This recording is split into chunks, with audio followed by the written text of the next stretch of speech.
Hello, everybody. I am doing this for the first time in a long time um, by myself. Margaret is going to come on a little bit later. We're also waiting for Reverend, soon to be Dr. Therapist Samuel Renard Heath to log on. But if you all can hear us and see us, please put something in the chat just so that we know we have some people listening and seeing us.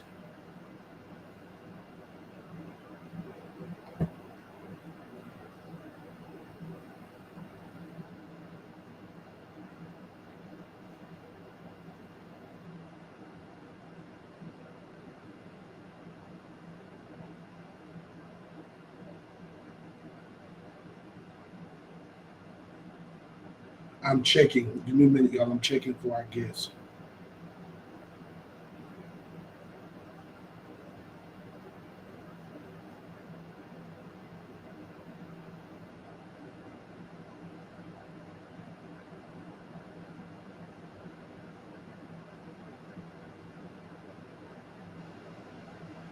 I'm a little nervous, y'all, because like I said, I haven't done this by myself in a long time. And so our subject for today. So Sam says he's here. He's waiting to be added. Um, he's in the studio waiting.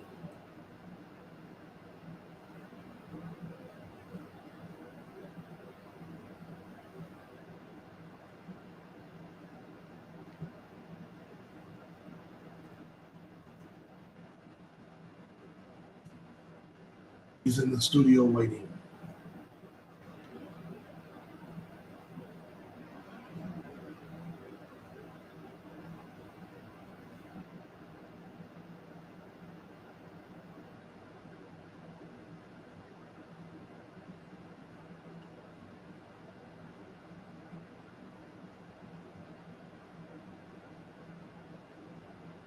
Sorry, y'all. We're trying to get it together. We're having a few technical difficulties, but give us just a few seconds. We're going to get it together.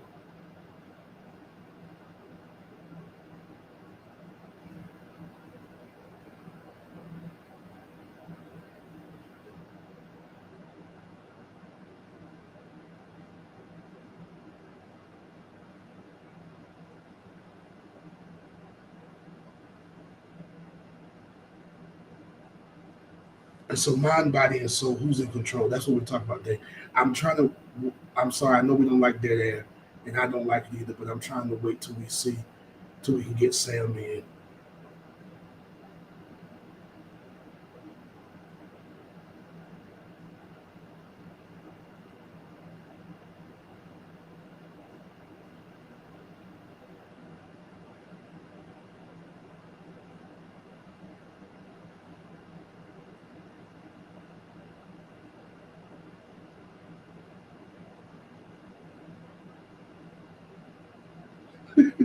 He's sending me pictures, showing me where he's at, y'all. I'm sorry. We tried to get it together. Give us just a second. We're trying to get it together.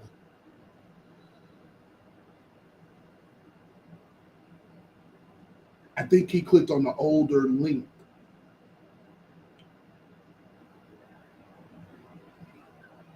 It's the face for me. It's the face for me. Okay, we're gonna get it together, y'all.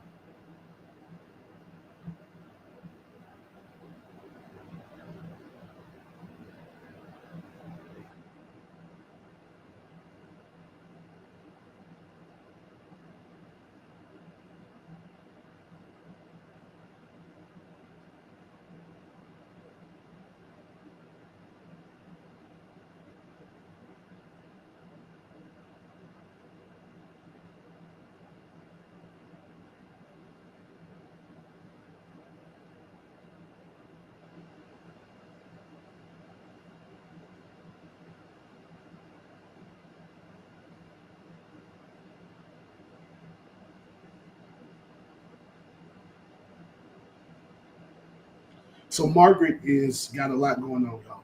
So pray for Margaret Liddell Conley. She is doing a lot, a whole lot, and and I mean that seriously, in the good way. She's doing a whole lot. So y'all keep her lifted as she's trying to work on a doctorate, run a business, um, launch ministry, live, have a life, and do all those other things. So y'all, please, please, please, um, keep Margaret lifted. Um, we do this because people have asked us, but I know for her it is definitely a lot of hard work, and so we want to honor that even now.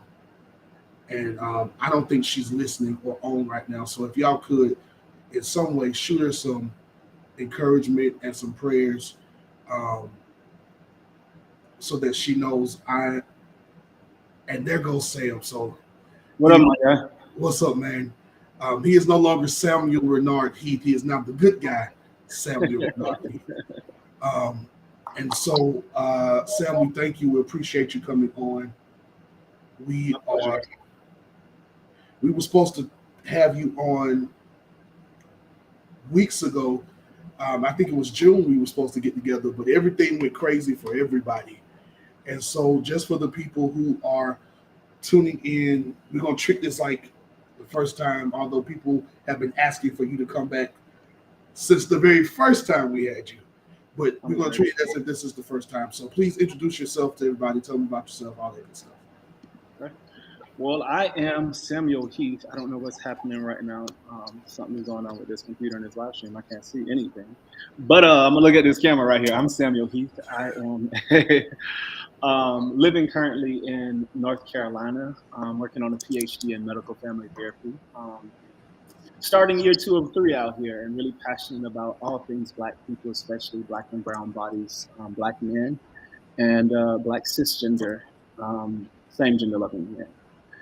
Yeah, I don't really know. I love Jesus, like really, really love Jesus, and I love the people of God and the people that God created, which includes everybody. And I'm just out here trying to fight to make sure that we're well and being the very best that we can be. Ashe, Ashe. So that's Samuel Heath. I'm gonna let him get started because Sam just has so much, and so we're talking about again bodies. We're talking about this whole idea of narcissism, and so I guess we want to start. I'm just gonna hit it on the head.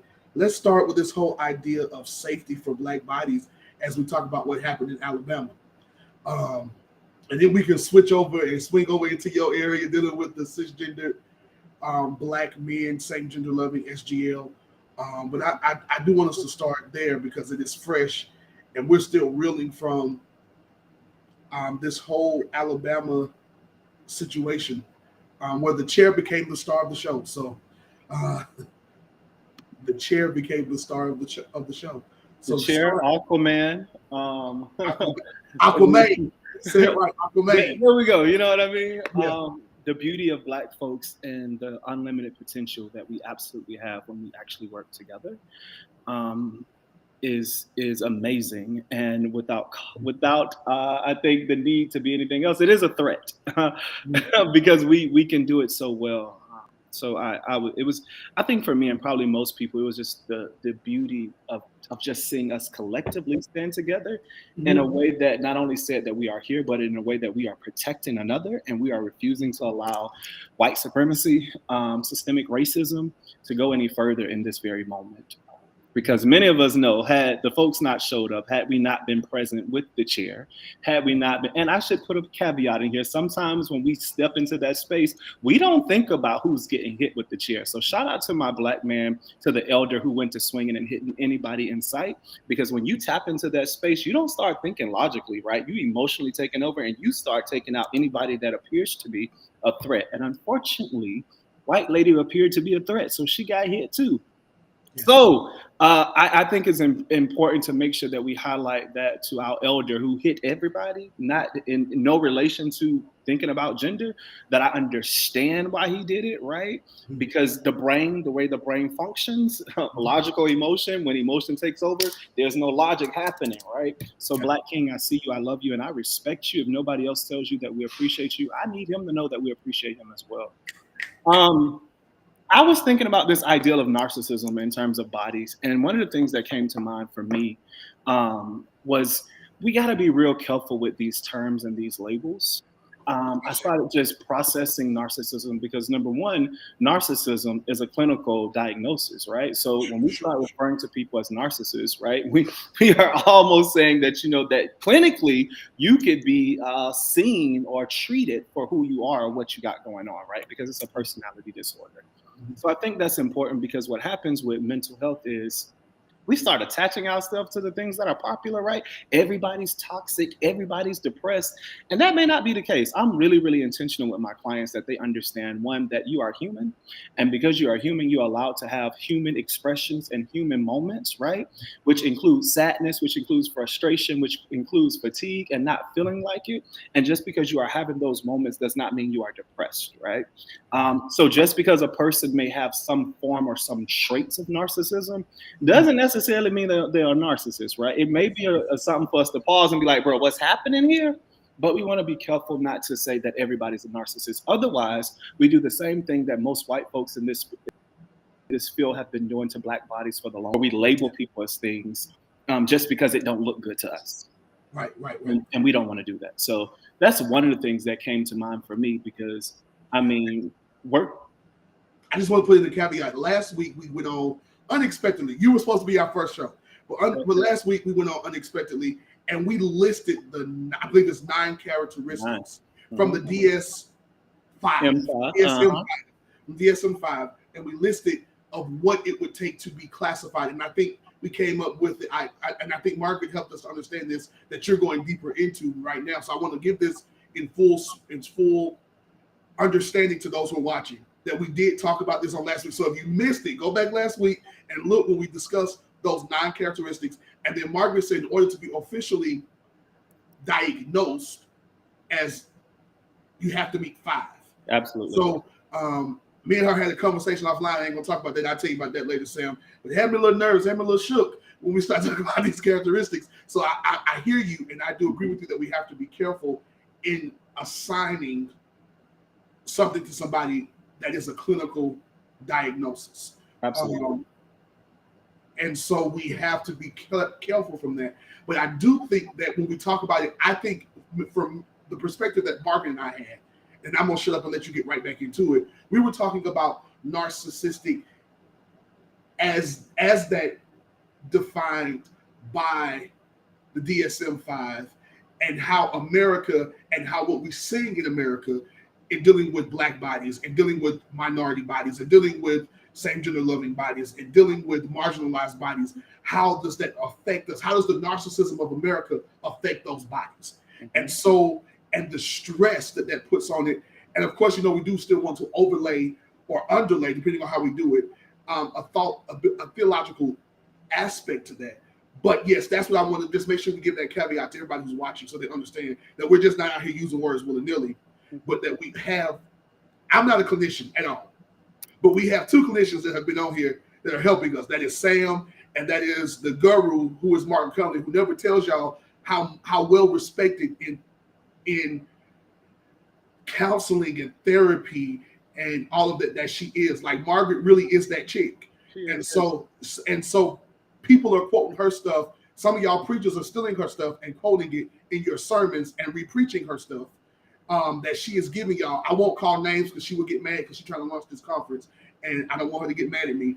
But some of y'all are stealing her stuff because she is that chick. So I'm stopping talking. I'm gonna let Sam go back, but I did want to put that caveat in there. So go ahead, Sam, finish because you were doing well. I'm just here for the conversation, but I just want to come back and say I come and I make time because I think both of you all are genius and brilliant, and I say that to you all, and I want to say that publicly again that I respect the genius that both of you all bring to the spaces that you take up, and it encourages me to want to do my work a little bit more. So thank you both, because no shade to you too, Zay. You on top of it, so I keep on top of it, right? Now, when we start talking about America, America has a problem, right? We the Renaissance is the Renaissance for a reason, but I think for me, if we especially start thinking about this language in a metaphorical lens, um, one of the things that get me about narcissism is this lack of empathy. It is a lack of care for anybody besides oneself. And I think that is the crux in the history of America, right? The very soul of what America represents is a lack of care for anybody, which is why we can colonize, which is why we can take folks' land, which is why we can show favoritism to certain people and not to all people, which is why we can have things like the privileged minority as a means to make other minorities look bad, right? America's lack of empathy for anybody besides their own interest is number one. Number two, for me, we got to think about control. And I don't know who the hell told us that even when it comes to our faith and religion, that we have the right to control anyone. Because we don't, right? At the end of the day, Jesus was a perfect gentleman. Jesus wasn't out here trying to make nobody take anybody. Jesus was like, go and offer. But you can't force this thing, right? And I think at some point we've confused the two, where we feel like we got to force it as opposed to just being a representation of offering, right? When we stand for the benediction, we open our hands for a reason, right? It is to receive the blessing. But at some point, we started allowing colonism to take over our minds, where we feel like we can force something down somebody else's throat. And we can't do it. Jesus even says, he sends the disciples out 2 by 2. And he says, take your cloak, take no more than what you need. Mm-hmm. Go out. And if they don't receive you, shake the dust off your feet, mm-hmm. and keep on going. Mm-hmm. Never does he say, beat them over the head and make a Christian nation and force people to be that. And it is very hard to have a Christian nation that is built upon the backs of others when they're not properly taken care of and properly compensated.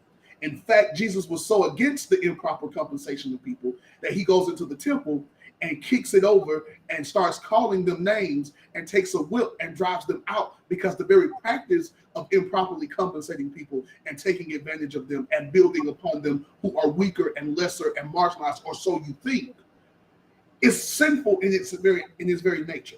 Mm-hmm. So you can't be a Christian nation built upon that when you haven't repented from that and offered to repay and recoup to those who you've taken advantage of. So you're 100% on, in my opinion. I think you went on, but go ahead on, because I saw you about to say something. I don't want to cut you off. I want this. No, I appreciate that moment, because I also think that listening to you say that, I think a part of our problem, especially as Black people and Black leaders in terms of the institution of faith, is the inability to listen.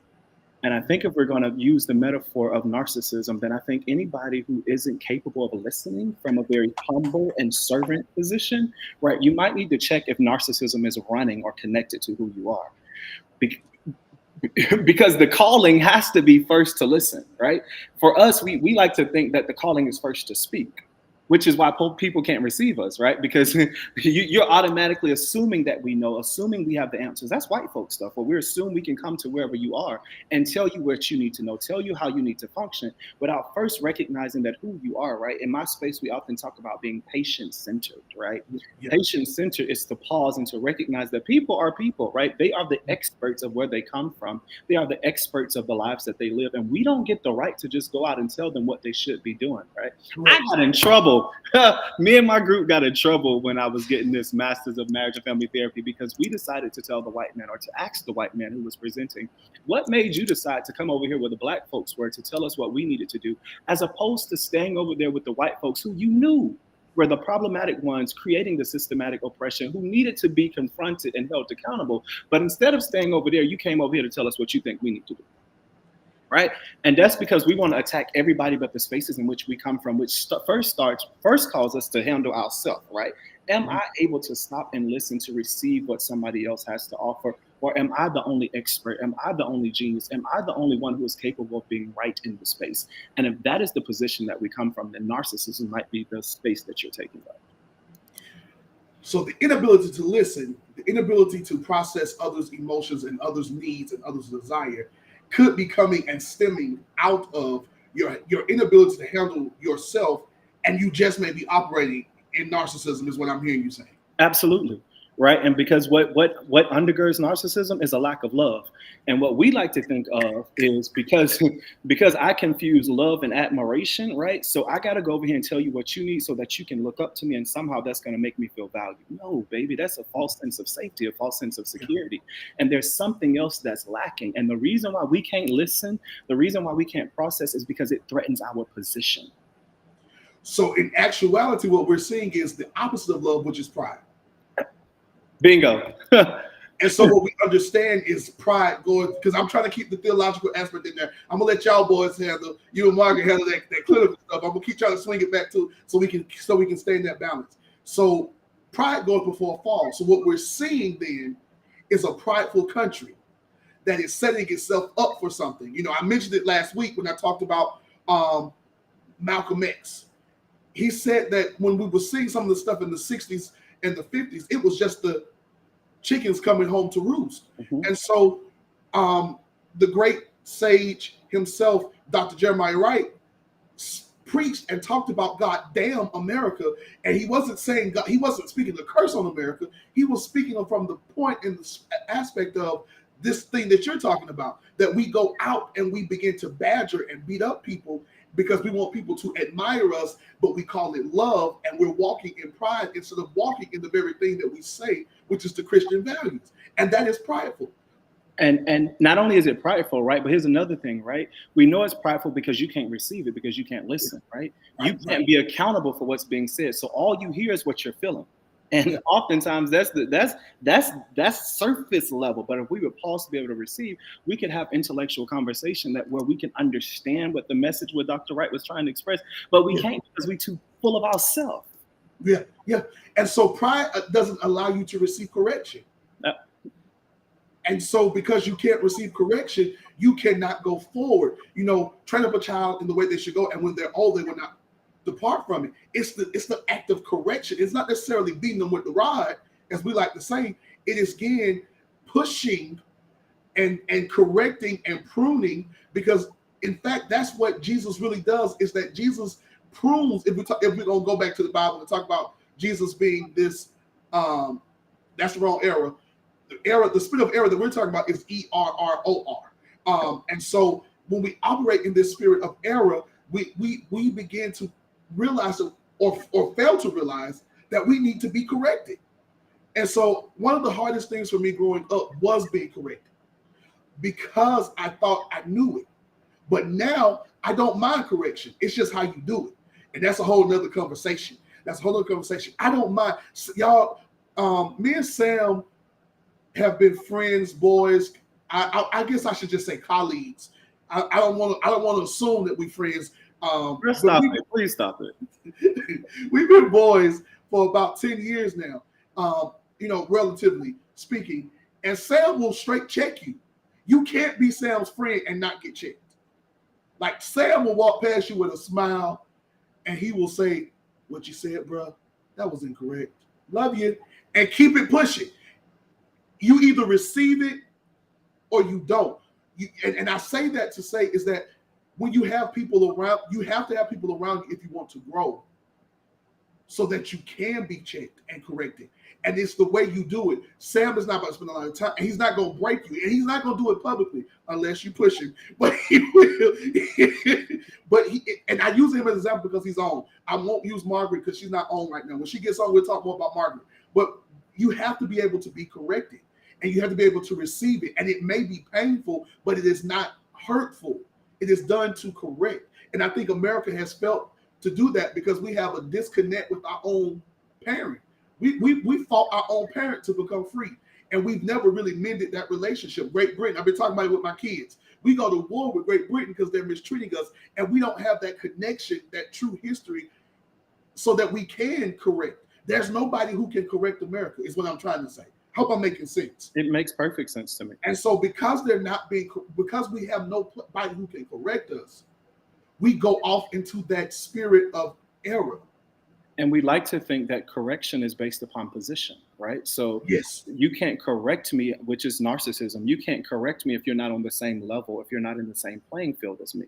as opposed to understanding that that's not how this life or how this world works, right? If we really want to be able to touch and be intentional about the lives in which we want to work with, then anybody should be able to approach us and be like, hey, I'm sorry you offended me, or this was incorrect. And it not be received from a place of, I'm better than you, so you don't get the right to speak to me about something else, right? The space of position and what one has, how we value things, is also has to be a part of the conversation, right? Because that's what it's lacked in. It's lacked in capitalism, right? Uh, I'm agreeing with you. Keep going. No, I'm just saying, yeah. Keep Yeah, going. so I'm just saying that we gotta be willing and able to accept correction. And because I correct you don't mean I hate you. Because I correct you don't mean I'm trying to be disrespectful, or that I don't value the position, right, that you hold for me.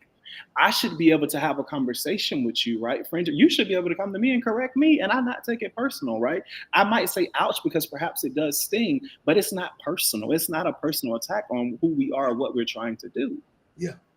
And so I grew up in the era where we were taught that you did not correct your pastor if you were not his pastor or her pastor.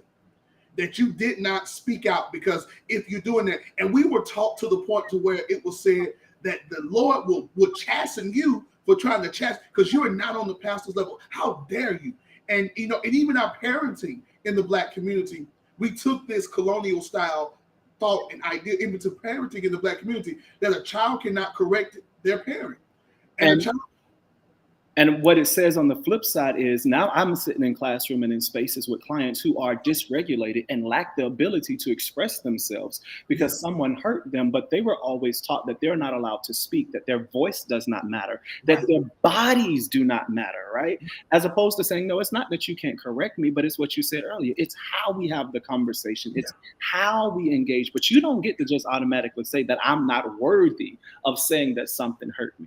Right. And not even that it just hurt me, but that what you're doing is hurtful and detrimental to our people, to our state, to our government, to our community, to our country. And so that's the problem that I see as we're trying to talk about this what's going on in America, and what started with what happened in Alabama, is that this country's got to the point to where you can't check anybody if you're not Trump. If you're not saying I support Trump, I can't check you. Now, I have my own beliefs on why that woman got hit with the chair. And it's not from a political point of view. I do believe that everything you say is true. But I think what triggered him, in my opinion, is that she said something while she was on the ground. And that thing triggered him because he was an older man. He probably lived through the endings of the civil rights movement, or he went through some stuff. But Zay, she don't even have to say nothing. The very fact that she is present, she is present in the fullness of all whiteness, is enough for one to say, you know what, you remind me, right? I am in this moment. I'm reflective, right, of what I've been through, of what I've known, and that's enough for me to recognize that you too deserve a hit. And that also could have been a thing. And again, that's coming from that clinical perspective. I'm just coming from a very practical sense, that I'm sitting there going, he turned and found her. And I saw her mouthing something. So I'm sitting there going, she had to say, but you're right, her very presence could have been antagonistic. Because Margaret highlighted trauma. That's how trauma works in the body, right? That is. And I was about to say that could be a trigger, that sometimes some people, and in the church we like to say that's a spirit. That spirit is vexing me. But really what that is that somebody reminds you of a trauma, and you act out or you respond to that trauma. And the only way you can justify it is by calling it a spirit, but really what you're saying is, I need help processing this, and I have not had the proper people to help me. And then sometimes, because you're operating in error and you're operating in narcissism and you're uncorrectable, you just lash out in that trauma. And Lee Smith said it sometimes happens in churches, a lot of times in churches, because the pastor has been built up to be this person who's untouchable, because he either built the church up to a high space or he founded the church. And so then it becomes hard. I would just add to that sometimes trauma response is not necessarily that I'm in error, right? But it's all I know. Yes. And when I operate from a space of all I know, that's what I go to, because that's all I know. It's where I'm comfortable with, right? So there's a need to extend the knowledge, to extend the knowing. But when we take away the voice, right, when we make it seem like only one person in the space has a right to speak up, has a right to correct, then I never get to go beyond responding from trauma, right? So I Right. always operate from a place of being emotionally heightened, the spirit, Yes.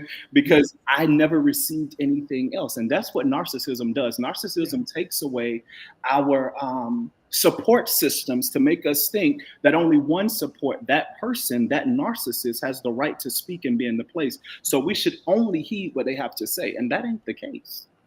That's not, and it takes a very balanced person to operate in a leadership position, especially within the church, and not begin to move and operate in a narcissistic place. And here why I say that is because typically when you become the pastor, the bishop, the elder, the regional elder, the superintendent, whatever your title is, you become the face or the voice of God to a lot of people.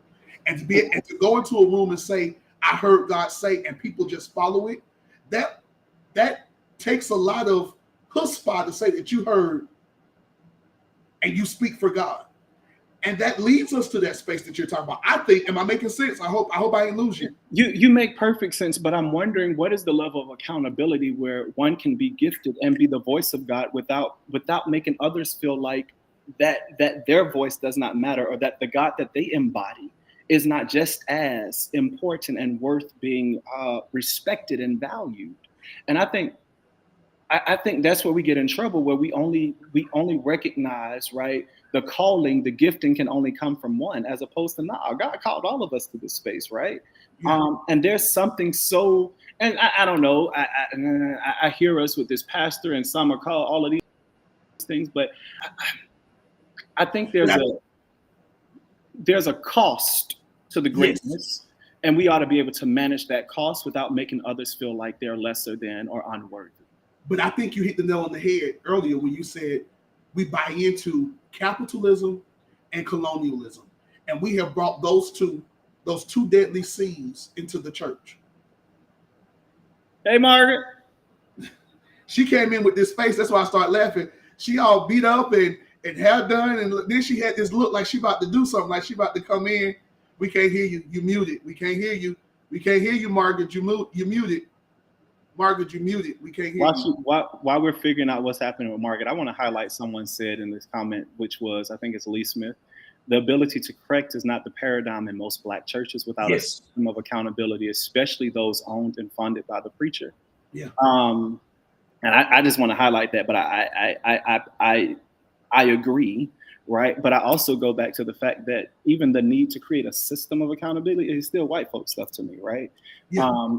This idea that, and Lee, I don't want to mess up what you're trying to say here. I'm just literally reading off of what I see and trying to develop my own thoughts around it. Marky, you unmuted yet? Nope, we still can't No, hear you still muted. Still can't hear you. I just wonder, Lee, why is it that we need this system of accountability, right? What's going to take us to a place where we don't need systems of accountability to help us understand that we should be able to engage each other from a stance or a position of correction without the systems per se? Yeah. Again, I'm gonna keep, and I know I'm being a dead dog, but it's the it is the capitalism and the colonialism that we have this thing, and I'm agreeing with Lee. I think everything he's saying is correct, but I think the need for the system is based on this idea, and he hit the nail on the head again, because we go to his next comment. He said it's from the fact that some of these people tried to be corporate, capitalism and colonialism, and they failed, and because then they want to say that church is not a business, right? Ooh, right. It's not a business, but that's the structure that we put in place. Yeah. And the most successful churches are run like a corporation. I'm not going to call any names because, again, I know Margaret got this whole thing going. But think about some of the best or the biggest or the most, what we consider to be successful, which is a whole other conversation on why big makes success. That we consider because, and they are run like corporations. They have CEOs, CFOs, and you need those things from the political and governmental aspect. You have to have those things on paper. I've incorporated the church before. I've started. You got to do that. but we bring that mentality even into how we minister to people because we're stuck in that space. Um, Instead of being the communal space that the first church really was, where we all came together, we all was on one accord, and we brought what we needed together. I think Margaret is okay because I think I hear her background. Yeah, Yep. Can y'all hear me now? we can. So I'm having difficulties today. One, I had to finish making my hair look amazing, but then my internet is out at my house, which is why I decided to be today. So it's been out for a while because of the storms they're fixing stuff. So I apologize for my tardiness, but I was running behind the scenes on my phone, so that's why I'm sitting in my car so that I could participate. So I want to add to what Zay just said. And really, I think I'm gonna sit back because Sam and Zay y'all running this moment. I just need to listen. I'm taking it in and gleaning. Had people listening to us tonight. They were like, "Oh, okay." People hitting points, but I'll add this. I think some of y'all can stop me if I'm wrong. Some of what we think we're doing because we've learned it in a white supremacist way is we think that we really are having communal church in our sections, and so we've taken this form of this identity of being blessed in captivity because we know the plans that God has for us, just to mean our form of captivity in our churches. So if we got 2,000 people, we now get a new name called mega church. If we have this amount in our bank account, then you have a corporation that only funds churches that will match your money. Like people are now hunting and trying to be that they want to be seen, they want to be heard, they want to grow, and they consider partnership to look like joining into our entity, and you can be a partner here because we're not just a church, we're a family. That model runs through churches in Atlanta and probably a lot of other places, which It lets does. me know we have the Montagues and the Capulets. Am I saying that right? The Capulets. Yeah. That's some Romeo and Juliet stuff. We have that. So we're gonna be in a feud with each other because I do it better over here than you do.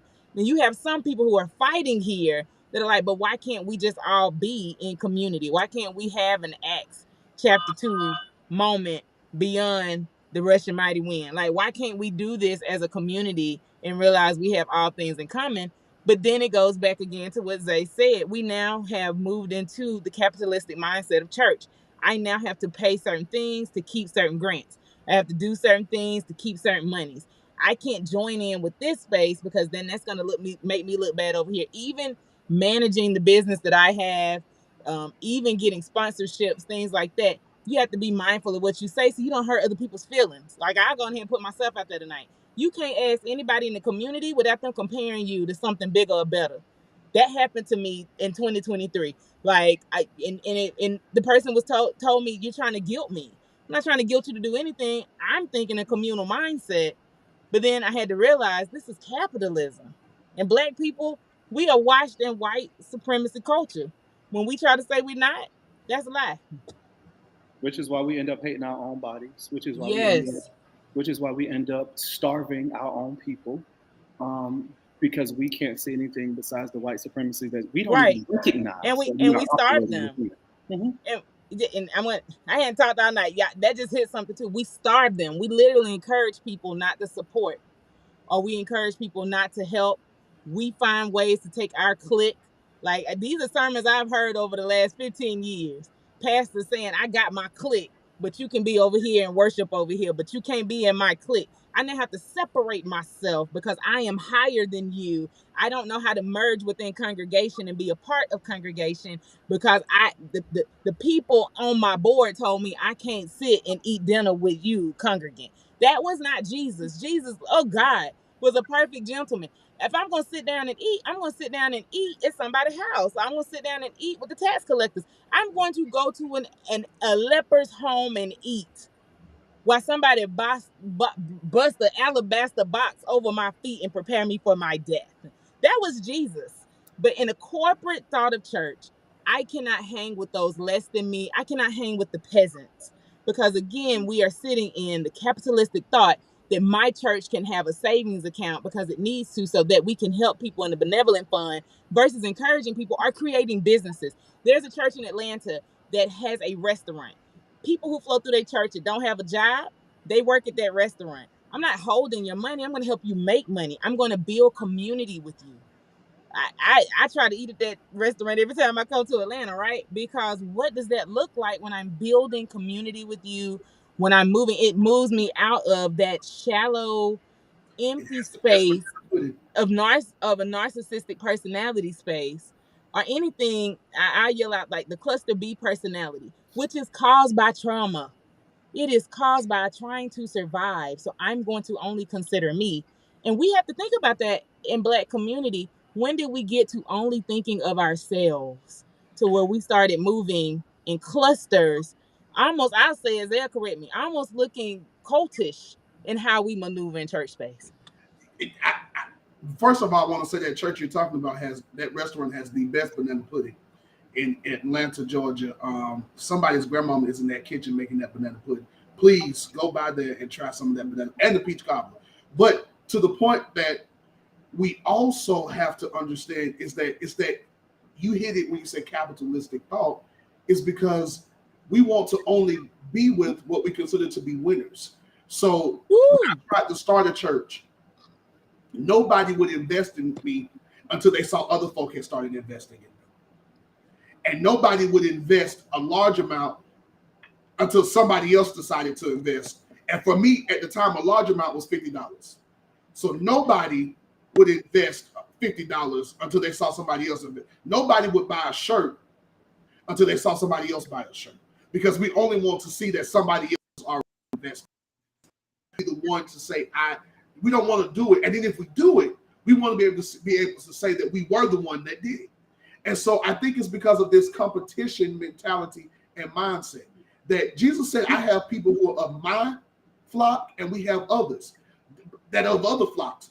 But that don't mean we're better. Jesus was actually saying we all still a part of the same family. But we have taken it as we got to compete with the other flocks, when that's not what Jesus was saying. Jesus was actually saying those are still your brothers and your sisters. And so we have created the Montagues and the Capulets. And we end up being just like Romeo and Juliet in a tomb dead, because we done drank poison for each other, because we cannot find, because we have taken pissy water and we have drank pissy water, dirty water, and we have ingested the very poison that the church is supposed to be rooting out. I hope that makes sense. I'm sorry, because I see Sam's face. I hope I didn't go too far. No. I'm literally taking notes over here. I believe in being a student first, a servant first. And I was thinking one of the things that came to mind was you used the phrase compete, and I would even go as far as saying control. We've got to, the system nowadays is I need to control those who I feel to be a partner, or someone who I respect enough to feel like I give them the same type of latitude and space that I give myself, which means that others don't have that right. So not everybody gets the same value, right? So I remember having a conversation with one of my professors and just asking her, like, what's the value here, right? How much do we value people and the people that we serve? Because I think that tells us a lot about what our mission is. Thinking about Margaret and raising up all these things about Christianity, but for me, I feel like in these days, Christianity is more of a position and a look, as opposed to a lifestyle, as opposed to a heart position, right? It's all about this look and this facade that we need to put on to get other folks to buy into. And when they start buying into the look, they quickly see how surface level, how plastic we really are when it relates to the things of God and the things of Jesus per se. Yeah, can we stay right there before we move? Can we sit right there? Because when I think about that, again, we have all been washed in white supremacy culture. It's not avoidable if you were born on this continent. You were born in the Americas.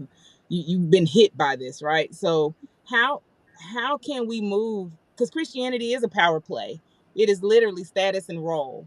And Christianity in itself will teach you or talk you out of working in your own personal power or your birthright. It will take you away from that use of your own personal power, because we have to walk the same. We have to be the same. Again, I've been in church for a long time. I'm 42. And what I have heard consistently in the Black church, no matter what denomination where I was, is we have to line up and be the same. We can't have what you're offering, Sam, is this personality space. I know few places. One is on here tonight. Want to shout out Dr. Irie, like where we can talk back to the text, or we can ask questions, or we can sit in communion with one another.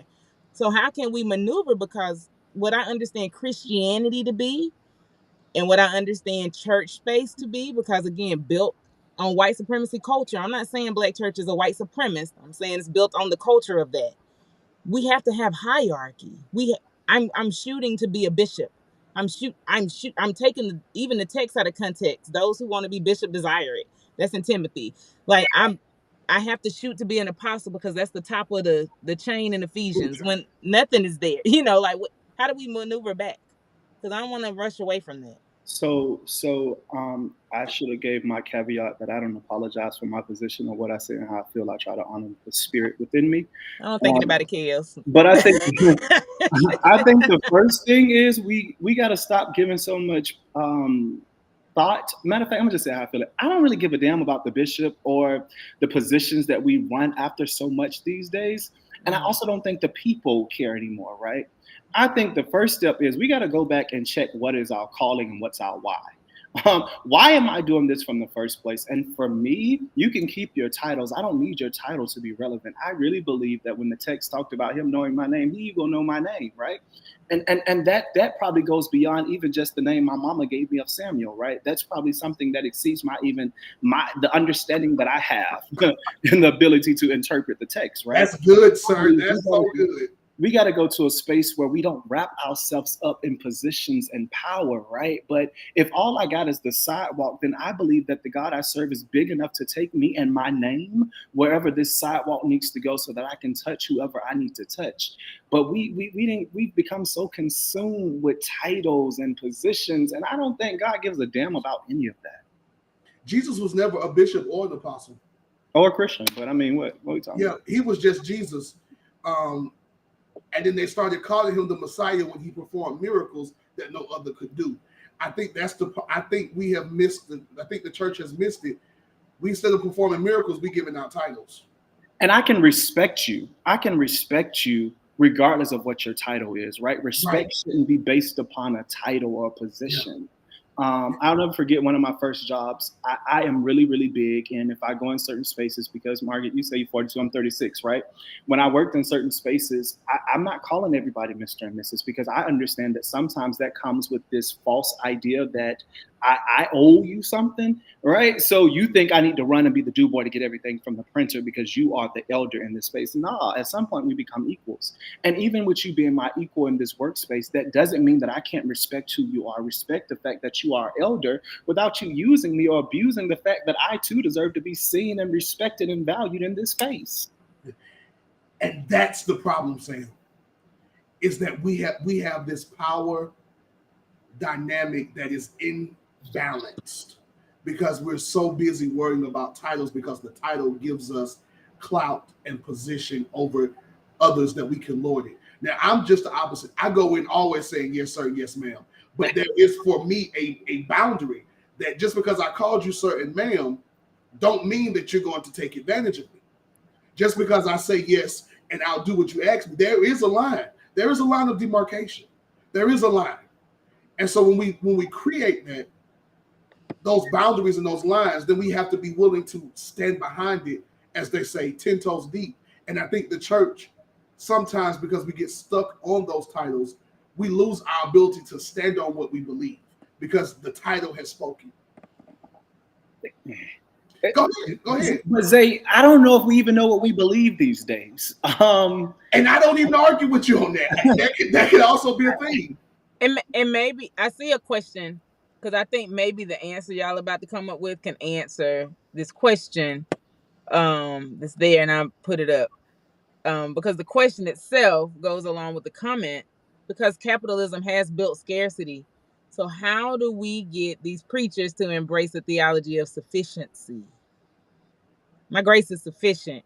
I was just about to say that, Margaret. I was just about to say my grace is sufficient. We have to realize that we all need the grace. Well, not only, you know, I know we're going to be biblical and, you know, theologically sound, but I want to go even further than that. But who I am is sufficient. That's it. That's where I was going. That's where I was going. And I was going, Sam. That's where I was going. Yeah, and Is I that want to you make have to sure. realize Yeah, that like you are we. broken and that you Yes. are just as broken as somebody else. You were just able to be used because of the grace. And so because of that grace, your brokenness is no longer now an issue, but it is a place of ministry. It is a Right. place of community. Because in that brokenness, because y'all know I'm gonna be churchy. I can't help it. I ain't like y'all. But But Zay, there is value even in the brokenness. that's what I'm It's value saying. that because We I are saying the same thing. Because when Jesus was broken, it was only when he was broken that he was able to be who he was. When we talk about the communion, it is in that brokenness. So I am learning to embrace my brokenness. so can I And as say I do that, I get better at being able to draw those boundaries for me and to be sufficient.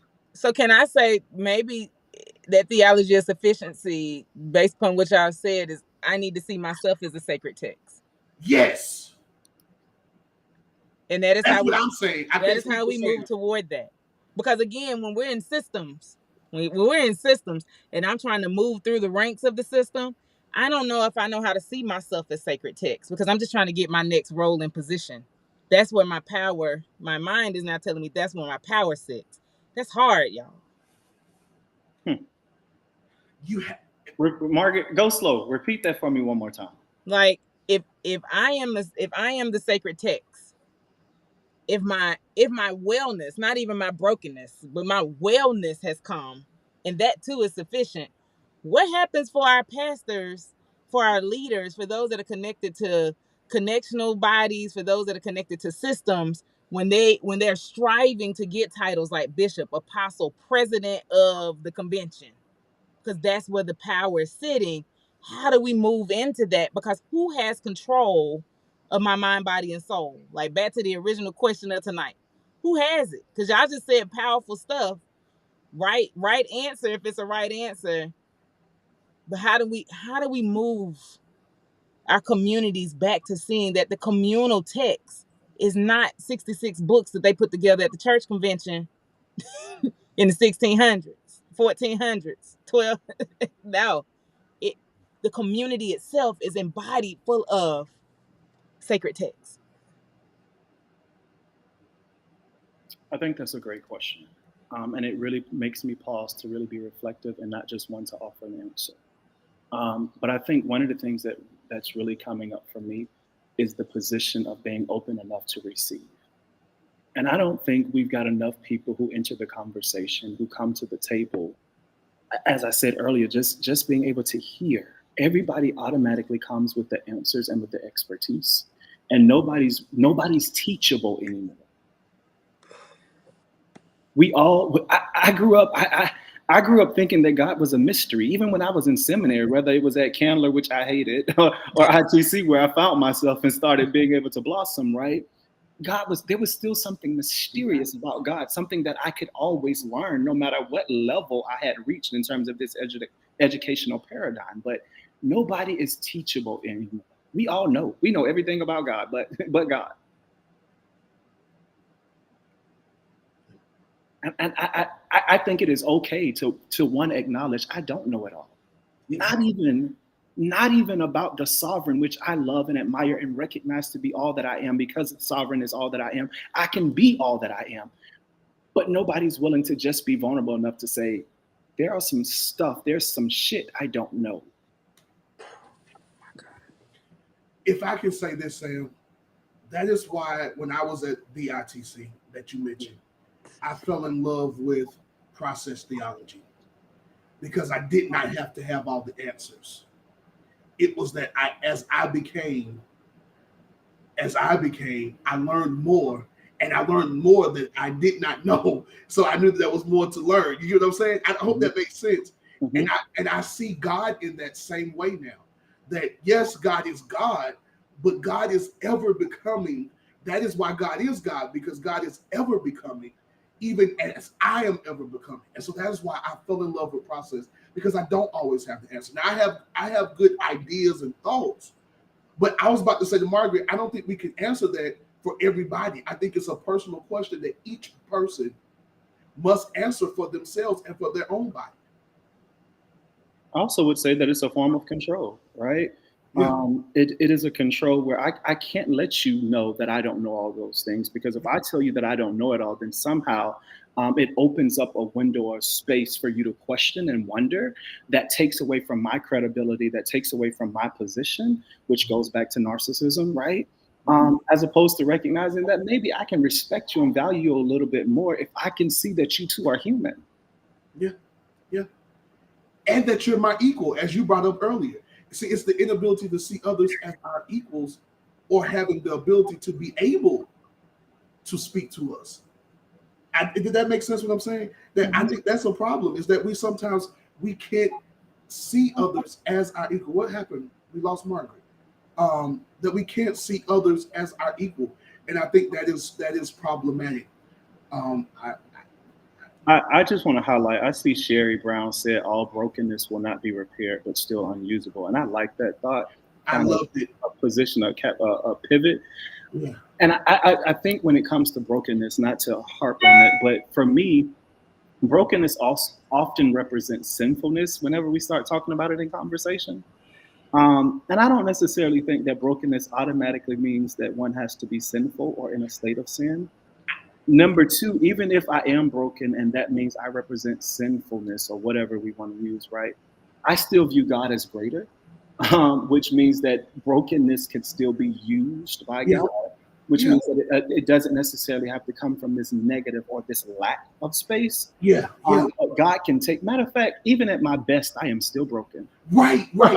I no longer see brokenness, and so I'm with you. I no longer see brokenness as sinfulness. I see brokenness as just the state of being human. Um, you get what I'm saying? Like there's some things in me that are not quite together. That ain't got nothing to do with sinfulness. At this point, I'm so far removed from fighting with sin because I understand that a lot of the stuff, I'm not gonna cuss because my mama may be watching. A lot of the stuff that we call sin ain't even really sin. So I'm so far beyond that. So when I say brokenness for me, I just want to be clear. I'm saying the stuff that ain't quite right. It ain't got nothing to do with sinfulness. It's that I'm still learning how to manage my own mental health. I'm still learning how to manage my own weight. I'm still learning how to manage my own boundaries with myself and with others, because that's a real thing. And understanding my own human interaction with people and how I deal with people and how I accept it, and making sure that I am not operating in it. That's what I mean by brokenness. And that's why I loved her statement. So I'm glad you brought it to the forefront, because I loved when Sherry Brown Jackson said that all brokenness would not be repaired. Because it's just some stuff you just not going to get rid of. It's just some stuff that you just going to have to carry. I mean, I know, again, I'm being churchy, but Paul said, I prayed thrice for this thorn to be removed. But your grace, the grace is sufficient. And I think people get caught up on words. And I mean, if that word works for you, Dr. Session, if humanist works for you, then that's what works for you. But for me, that word works for me. Brokenness. Because for me, it takes me to a place to understand some things that I need to understand. Mhm. I can appreciate that. Thank you for that. Hmm. Margaret, Can y'all hear yes. me? Okay, I had to leave because I had to fix my sound again. So so this is the difficulties of not having internet using my phone. I want to offer that that we as black embodied people, I choose not to use African American because there are people who watch us from all over the world. I found that out, and they might be African American. They may be from continent, and they might have received that citizenship. But black bodies, westernized black bodies. I want to agree with Zay and Dr. Session. We are learning our humanity, and that's sad for me. And I had this discussion with somebody the other day. I think it was we were on live. We are learning our humanity because we're also finding and unearthing history about who we are in our humanity. Like less than 150 years ago, black bodies were hung for sport and cooked to eat like deer. I live in the woods, so you see a deer up during deer season. They done sliced it open. They cut it up for ribs, whatever you can eat. That was black bodies though. We are grasping our humanity. So some of us are really, through epigenetic look, through what's in our DNA, are grasping, I'm human. We are really, I used to work in addictions and recovery. And one of my favorite activities was in the 90th day, we would go outside and have a session. And the first exercise we would do would be for them to smell. It would be for them to touch something. It would be for them to see. It would be for them to taste. Because 90 days with the drug out of their system, their palate was different. The way they smell was different. The way they saw things were different. It was clarity. And so we have a drug called white supremacy culture that at one point in time told us, even in the 1900s, even in the 2000s, tells us that something about us isn't human. And I'm trying to grapple with what it is and what it ain't. Not recognize, all of my humanity is welcome and received. And that's why I brought up, when are we going to receive ourselves as a sacred text? And I do believe you, Zay, like that's going to take people individually working through in and out of their time. Like, how do I do that? But my concern is the church isn't offering it as a whole. There are pieces of the church that are offering, and I know them, and I sit in those spaces and I glean from them. But what does it look like, church universal, for us to be able to be received in Black bodies in our full humanity? Because we struggle in our community with it too.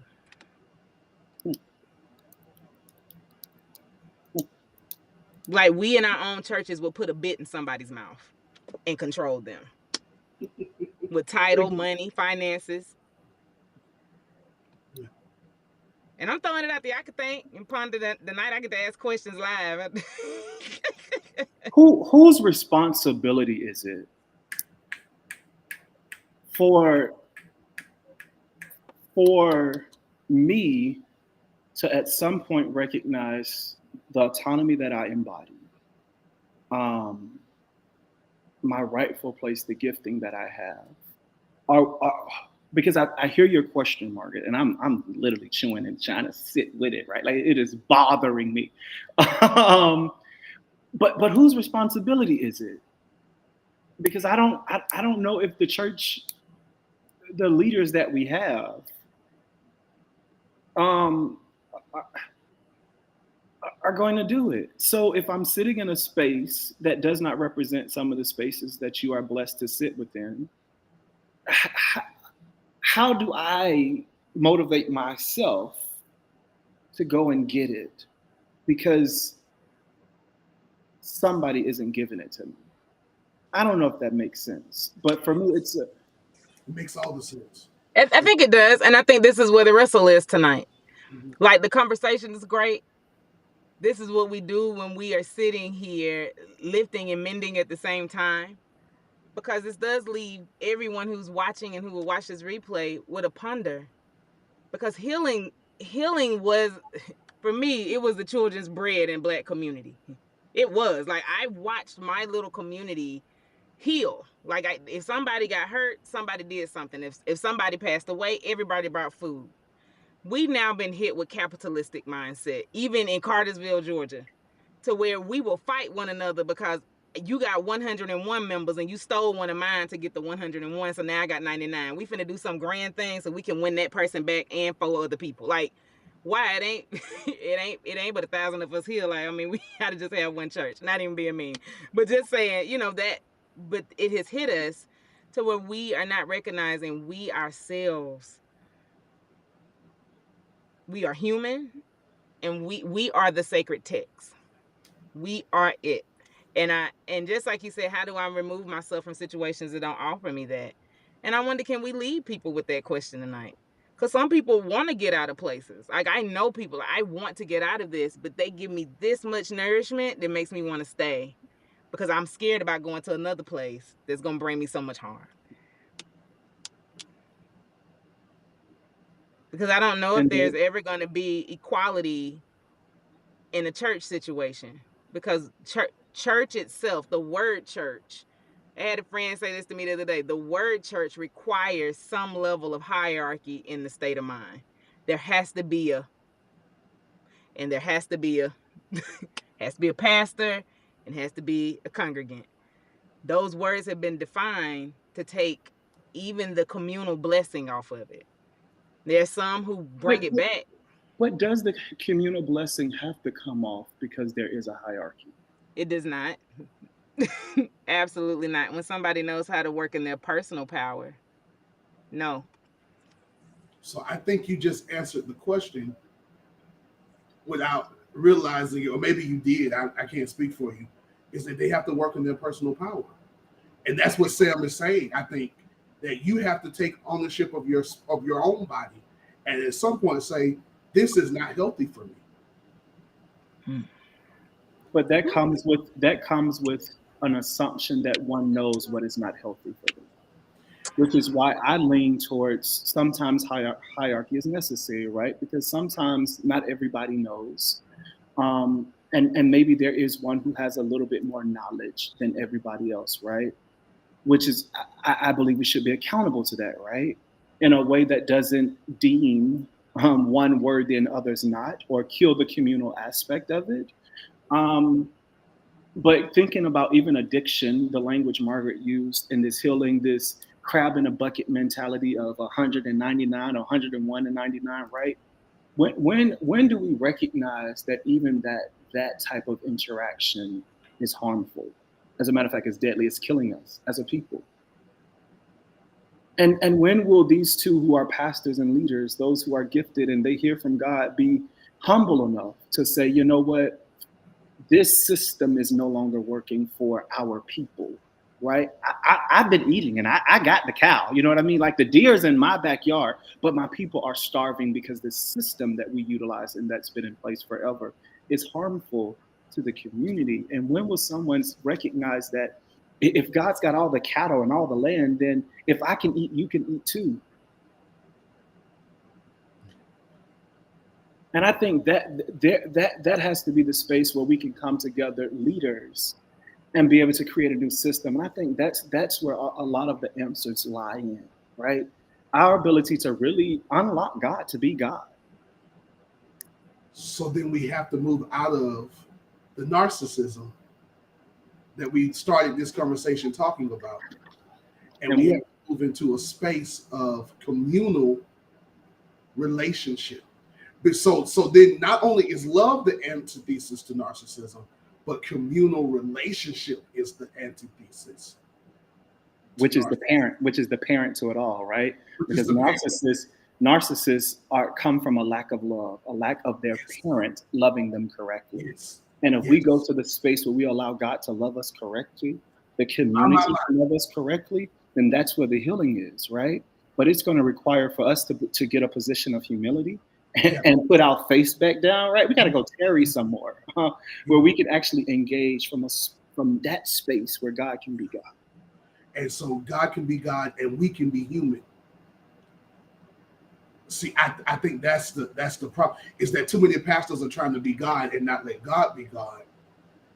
But let God be God and we be human. Then we can see this slide or this progression from this narcissistic thought and behavior and diagnosis into one that is more healed and is more communal. Because I understand, I'm gonna keep saying it, I'm not a clinician. So don't y'all take and say they said nothing about no. I ain't a clinician. But what I am is a theologian and a history buff, a historian. And I really think that we have to get back to this communal space, because Jesus could have been narcissistic. Jesus could have been arrogant. He could have been, but he based himself in community to the point to where everything he did was about how it's going to affect the next person who was around.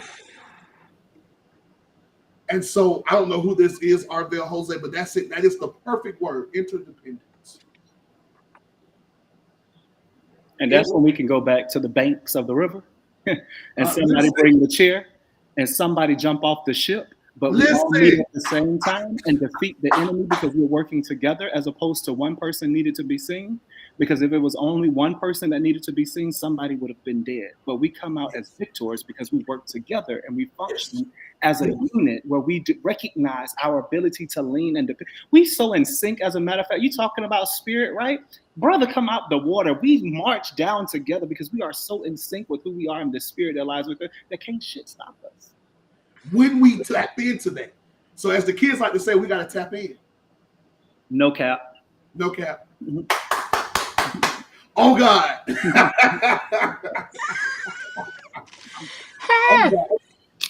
Man, y'all Man, always make me go back and think and want to go pick up more books. So thank y'all for your brilliance and just the moment of just being able to reflect and wanting to be better, not just for me, but for the people that I represent. and we're honored, Sam. I know we're coming to a close because normally we give y'all 1 hour. But y'all got probably extra 15 minutes by the time we do these closes, cause you got Baptists and Methodists and whatever else we are here, Baptist. We gonna do closes real good. But we are thankful for you, Sam. And we leaving y'all in a space of ponder and wonder. Like that's hopefully we can sit with that and how and connect. Like people who are watching tonight, like yo, this is also a networking space. Like if you really want help around community, put your info in the chat. Me and Zaya get it and try to connect you where you may need to be. If you have something to offer around it, put it in so that the brothers and sisters can see it, the siblings can see it and know how to connect, because there are people who are looking for a community, not not a cult feel. Like they really want to be in a family, and in family it's personalities that are different, but it's the spirit of it. Baby, we know how to combine and come together. And if that's the case, August 5th will go down in history as one time when Black people found their way. Like it was not against each other.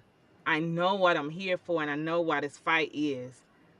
And as we grow into this space of gleaning our full understanding of our human state, because some of us have not, and that's no shame on anybody who hasn't.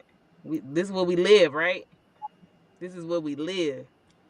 Then we know that there are people in the world who can say, "No, let me show you. You can see God in me." Now be that I'll be. If I'm made in the image of God, then I got a right to say that too. I am that I am. I am that I am, or I will become that which I will become. Yeah. I have nothing else to say that is anything deep or spiritual or anything like that. I just do want to say this. I want to say thank you to Margaret for this space. I want to thank you to Sam. I'm trying to hold it together because I don't know why I'm feeling overcome with emotion right now. And so I'm about to like get off of this thing because I'm about to I feel it and I don't know why. I don't know what is happening right now. So I'm just gonna say this. Sam, I love you, brother. And that's how I'm gonna say that. I do want us to come back because I think there's a part two to this, and it can't take another year and a half, man. Um, I want us to bring you back as soon as we get some other stuff worked out. Um, with me and Margaret, I want to bring you back as soon as we can. So send us some dates as soon as you can that are free for you, because I really want us to get into this black bodies, this same gender loving, this idea of white supremacy and how it affects that. Um, and even I mean, because now we're all in educational arenas in different formats in different ways, and so how they try to control our bodies even in education, and what they say we can and cannot do in that space, and black folk and how we are now being. So I don't even want to start that because we'll end up going another hour if I open that up too much. So I'm just gonna leave that alone. But yeah, so I want to do that. I want to say thank you to Margaret. I'm gonna try to hold on, but I'm turning my camera off and I'm turning my sound off after this. So y'all have a great night.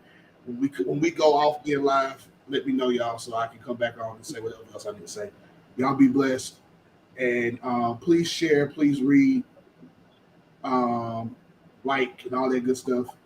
Y'all be blessed. Have a great night. So we love y'all. Sam, I love you too. Please, if you're watching, notice the resources that are popping into the chat. I'm going to shout out a church that I frequent and I partner with that supports me continually. The Gathering, a Womanist Church in Texas. One of the pastors is on tonight, Dr. Irie Session. Yo, that is a church that what we were talking about, that really exists. So everybody in that church is human. And Sam, when you said, can it exist? Yeah, it can. So pastor, congregant, means nothing. It means I'm a human. So please join. She put her information in the chat. There are others who will probably drop their information. If you need anything, please contact myself or Xavier. Sam can give that offering if he'd like. If Sam, you have any other words, please say them. And then after that, we're going to close out. Be blessed. This is our welcome back. Y'all see us every other week because I think Zay mentioned I am working on a doctoral degree, so I had to be mindful of that. And so Sam, can you take us out? Sure. My social media says that I'm the good guy, the boy from the hood out here trying to make sure we all good, baby. So if there's an offering that needs to be given, there it is. I exist because we exist. So anywhere I am, you can always tag me and we can have the conversation.